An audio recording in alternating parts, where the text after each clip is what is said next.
இந்த கரூரில் பாதிக்கப்பட்ட மக்களே பார்த்தீங்கன்னா நேரில் போய் பார்க்க மாட்டாரு, அவங்கள இங்கே கொண்டு வந்து பார்க்க வைக்க போறாரு அப்படின்னு நிறைய ட்ரால்ஸ் இருந்தது. அந்த ட்ரால்ஸ்லாம் உண்மையான விதமாக நாளை கழிச்சு மறுபடியும் பாதிக்கப்பட்ட மக்களே வர சொல்லியிருக்காங்க அப்படிங்கிற தகவல் வந்துட்டு இருக்கு. அதான் இப்படி ஒரு தகவல் வந்தது. நாம் விஜய் தரப்பில் அது உண்மையா அப்படின்னு விசாரிக்கும் போது அது உண்மைதாங்கிறத அவங்களே அட்மிட் பண்ணிட்டாங்க.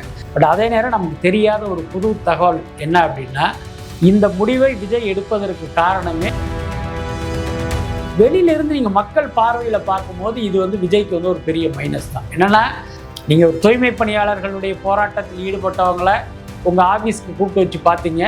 அதுக்கு முன்னே கள்ளக்குறிச்சியில் அந்த கள்ளச்சாராய மரணத்தால் உயிரிழந்தவர்களோட குடும்பத்தை உங்கள் அலுவலகத்துக்கு கூப்பிட்டீங்க. அதுவே பயங்கரமாக விமர்சிக்கப்பட்டது. பனையூர் பண்ணையார்லாம் உங்களை சொன்னாங்க. ஆனால் இன்னைக்கு இந்த கரூரில் உயிரிழந்தவர்களுக்கு ஏதோ ஒரு வகையில் நீங்களும் காரணம். ஏதோ ஒரு வகைங்கிறத விட நீங்கள் அங்கே போனதுனால தான் அந்த உயிரிழப்பே ஏற்பட்டது. அப்போ நம்மால் உயிரிழந்த ஒரு குடும்பத்தை நம்ம நேரில் போய் பார்த்து ஆறுதல் சொல்கிறது தான் நம்ம முறை, அதுதான் மரபு. ஆனால் அதுக்கு இந்த மாதிரியான பிரச்சனையெல்லாம் இருக்குங்கிற காரணத்தை வச்சு அவங்கள உங்கள் இடத்துக்கு வர வைக்கிறதுங்கிறத கண்டிப்பாக ஏற்க முடியாது. ஆக்சுவலி பார்த்தீங்கன்னா இது யாருமே எதிர்பார்க்காத ஒரு பேரிடி. இதை எப்படி ஹேண்டில் பண்ணுறதுங்கிறதே நிச்சயமாக அவங்களுக்கு தெரியாது. அவங்களுக்கு மட்டும் இல்லை, அந்த இடத்துல நீங்களும் நானும் இருந்தால் கூட இப்படி ஒரு விஷயத்தை எப்படி ஹேண்டில் பண்ணுறதுன்னு தெரியாமல் திகைச்சு நின்று இருப்போம். அதுதான் ஒரு 2 நாள் 3 நாள் அப்படி இருக்கலாம். இல்லை அப்படி கிடையாது. இல்லை அதுதான்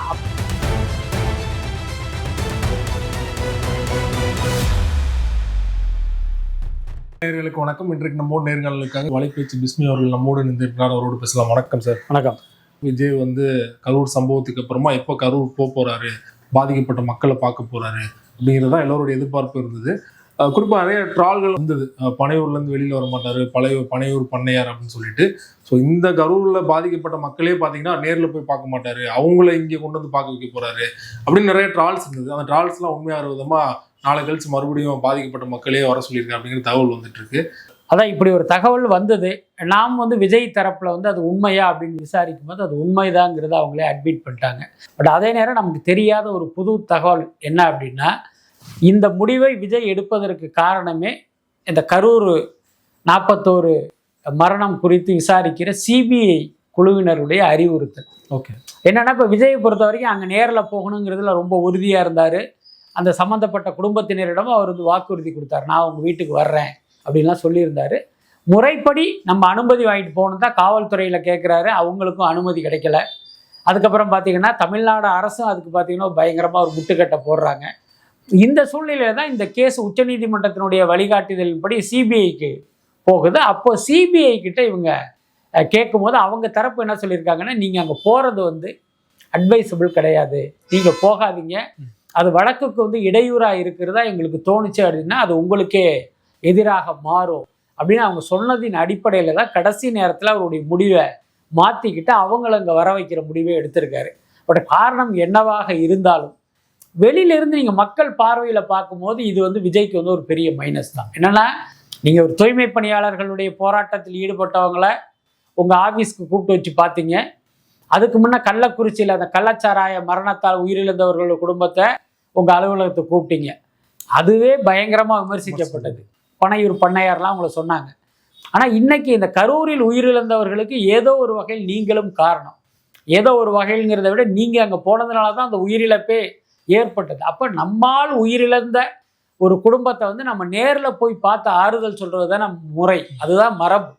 ஆனால் அதுக்கு இந்த மாதிரியான பிரச்சனையெல்லாம் இருக்குங்கிற காரணத்தை வச்சு அவங்கள உங்கள் இடத்துக்கு வர வைக்கிறதுங்கிறத கண்டிப்பாக ஏற்க முடியாது. அது உங்கள் சைடில் நியாயமாக இருக்கலாம், நீங்கள் பண்ணுற சேஃபான பிளேயாக இருக்கலாம், அது வேற விஷயம். ஆனால் ஒரு 3வது மனுஷனா இப்போ நான் பார்க்கும்போது அது ஏற்புடையதாக இல்லை. இந்த விஷயத்தில் விஜய் இப்படி நடந்திருக்கக்கூடாது. நீ சிபிஐ என்ன வேணாலும் சொல்லிட்டு போ, காவல்துறை நீ பர்மிஷனே கொடுக்காத, ஆனால் நான் போய் தான் தீருவேன் அப்படிங்கிற அந்த முடிவை விஜய் எடுத்திருக்கணும். பட் இந்த இடத்துல அவர் கொஞ்சம் சரிக்கிட்டார். சிபிஐ சொன்னாலும் விஜய் அவர்கள் நீங்கள் சொல்கிற மாதிரி அந்த முடிவு எடுத்திருக்கணும். ஆனால் அதற்கடுத்து இருக்கிற 2ஆம் கட்ட தலைவர்கள் யாருமே இது நமக்கே நெகட்டிவாக மாறும் அப்படின்னு சொல்லலையா விஜய் அவர்கள்? இல்லை, கண்டிப்பாக சொல்லியிருப்பாங்க. அதில் என்ன சந்தேகம்? இது பார்த்தீங்கன்னா ஒரு யூகமாக தான் சொல்கிறேன். இப்படி ஒரு விஷயம் நடக்கும்போது கீழே இருக்கிற 4 பேர்ல 2 பேர் இல்லை நம்ம போவோம் அப்படின்னு சொல்லியிருப்பாங்க. அதுக்கு வாய்ப்பு இருக்கு. பட் அதே நேரம் இறுதி முடிவுங்கிறது விஜய் தானே எடுத்தாகணும். இப்போ அவர் எல்லா விஷயத்தையும் அலசி ஆராய்ஞ்சு ஓகே சிபிஐயே சொல்லிட்டாங்க, நம்ம எதுக்கு அவங்கள்ட்ட போய் முரண்படணும், ஒருவேளை அவங்களுடைய அட்வைஸை மீறி நம்ம போனால் இப்போ அவங்களுடைய வழக்கு விசாரணையே பார்த்தீங்கன்னா நமக்கு எதிராக வந்துருச்சுன்னா இப்போ நம்மளுடைய அரசியல் வாழ்க்கையே கேள்விக்குறியாயிடும். அந்த 41 பேர் உயிரிழப்புக்கே தாவேகா தான் காரணம் அப்படின்னு வந்து அவங்க ரிப்போர்ட் பண்ணாங்கன்னா என்ன ஆகுறது? ஸோ இதையெல்லாம் கருத்தில் கொண்டு இப்படி ஒரு முடிவு அவர் எடுத்திருக்கலாம். பட் அது ஒரு சரியான விஷயம் இல்லை. உச்சநீதிமன்றத்தில் சிபிஐ விசாரணைன்னு சொன்ன உடனே வந்து பாஜக கிட்ட தாவேகா விஜய் அவர்கள் சரண்டர் ஆயிட்டாங்க அப்படிங்கிற தகவல் வந்தது. இப்போ சிபிஐ பேச்சை கேட்டுதான் விஜய் அவர்கள் கரூர் போல பாதிக்கப்பட்ட மக்கள் இங்க கொண்டு வந்திருக்கா அப்படின்னா இப்போ சிபிஐ கட்டுப்பாட்டுக்குள்ள விஜய் போயிட்டார் அப்படிங்கிற ஒரு கேள்வி வரும் இல்லையா? இல்ல, அப்படியெல்லாம் நம்ம அதை அர்த்தப்படுத்திக்க வேண்டியது இல்லை. இப்ப காவல்துறை இவ்வளவு நாள் சொன்னது, நீங்க வராதீங்க, வந்தீங்கன்னா இப்படி ஒரு பிரச்சனை வரும்னு சொன்னாங்க. அதை கேட்டு அவர் அமைதியா இருந்தாரு. அப்ப தமிழ்நாடு காவல்துறையின் கட்டுப்பாட்டுக்குள் விஜய் போயிட்டாரா? தமிழ்நாடு காவல்துறை தரப்புல இருந்து சொன்னாங்க, நீங்க இந்த பாயிண்ட்ல நின்று பேசுங்க, இங்க வராதீங்கன்னு சொல்லும்போது அது மீறிலாம் வந்தாரு இல்லையா? இல்ல, அது அன்னைக்கு நம்ம சொல்றது அந்த 41 உயிரிழப்புக்கு பிறகு இவர் கரூர் மக்களை பார்க்கணும்னு முடிவு பண்ணும்போது காவல்துறை கிட்ட அனுமதி கேட்கிறாரு, அவங்க அனுமதி கொடுக்கல. அப்ப அதை கேட்டு இவர் போகல. அப்ப நம்ம ஒண்ணு இல்லைங்க, காவல்துறையுடைய கட்டுப்பாட்டுக்கு இவர் போயிட்டாரு அல்லது காவல்துறை கட்டுப்பாட்டில் வைத்திருக்கிற திமுகவுடைய கைக்கு போயிட்டாரு நம்ம சொல்ல முடியுமா? அப்படி சொல்றது எவ்வளவு பெரிய அபத்தமோ அப்படிதான் இன்னைக்கு சிபிஐ பேச்சை கேட்டு இவர் கரூர் போகாததற்காக நம்ம பாஜக கட்டுப்பாட்டுக்குள்ள போயிட்டாருன்னு சொல்றதும் அது வந்து ஒரு சரியான இது இல்லைன்னு நினைக்கிறேன். திமுகவோ காவல்துறையோ சொல்லும் போது அதுக்கு ஒரு அரசியல் காரணங்கள் கூட நம்ம புரிஞ்சுக்கலாம். ஆனா சிபிஐ தரப்புல இருந்து சொல்லும் போது விஜய் அவர்கள் யோசிக்கணும் இல்லையா, நம்ம போலன்னா நமக்கு நெகட்டிவா மாறும்னு சொல்லிட்டு. விஜயை பொறுத்த வரைக்கும் என்ன நினைச்சிருப்பாரு அப்படின்னா, இப்ப அதை மீறி போனோம்னா இந்த கேஸ் நமக்கு எதிராக திரும்பிடும் அப்படின்னு வந்து அவர் வந்து பயந்துருப்பாரு. அதுதான் எனக்கு தோணுது.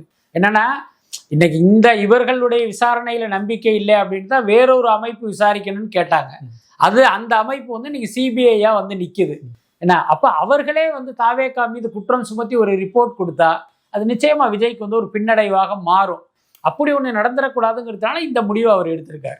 குறிப்பா மகாபலிபுரத்துல இந்த சந்திப்பு நடக்க போது 50 ரூம்லாம் புக் பண்ணிட்டாரு விஜய். வந்து ஒவ்வொரு ரூம்லயுமே தனித்தனியா பாதிக்கப்பட்ட மக்களை சந்திக்க போறாரு அப்படின்னு காலில இருந்து நிறைய தகவல் தான் வந்துகிட்டு இருக்க தவிர அது உண்மையா ஆபீஸ்ல இது வரைக்கும் எதுவும் வரல. உண்மையா தான் நடக்க போதா இல்ல, என்ன நடக்க போகுதுங்கிறது தெரியல. நீங்க சொல்ற மாதிரி மகாபலிபுரத்துல ஒரு ஹோட்டல்ல நடக்க போகுது. இப்ப 50 ரூம் புக் பண்ணியிருக்கிறது கூட வாய்ப்பு இருக்கு. ஏன்னா கிட்டத்தட்ட ஒரு 40 குடும்பம் இருக்காங்க.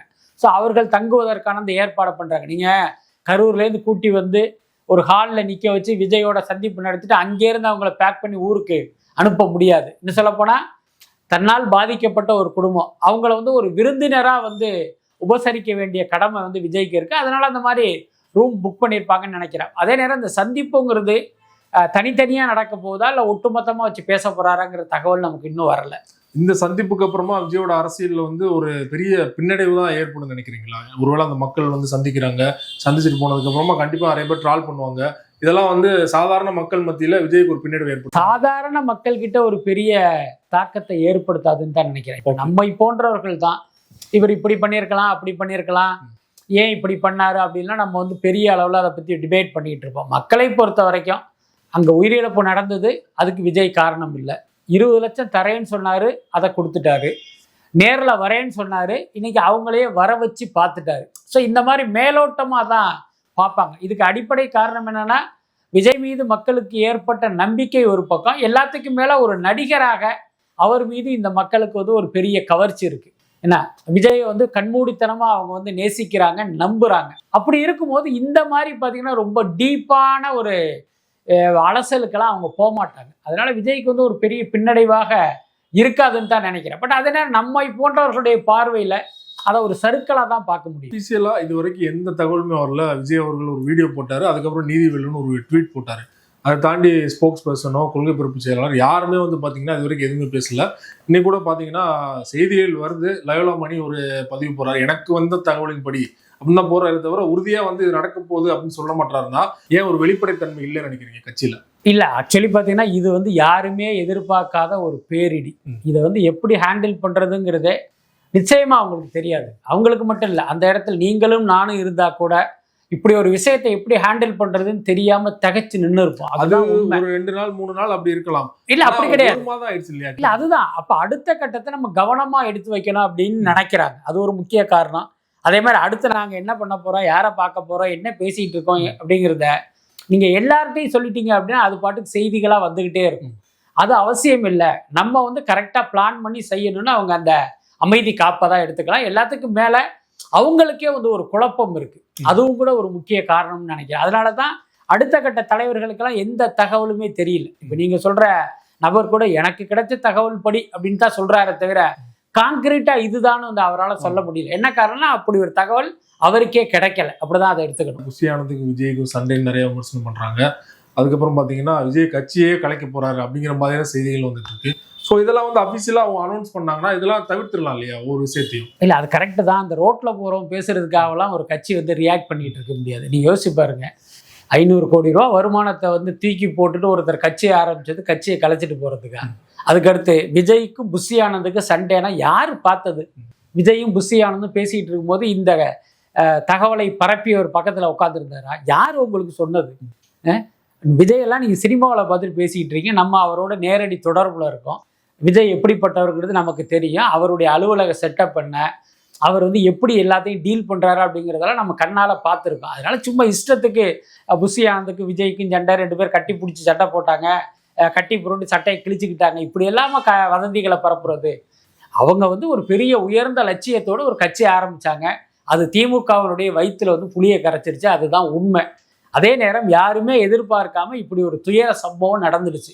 அப்போ இதையெல்லாம் சரி பண்ணி அடுத்த கட்டத்தை நோக்கி போகணும் அப்படிங்கிற போது ஒரு நிதானமான போக்கை கடைபிடிக்கிறாங்க.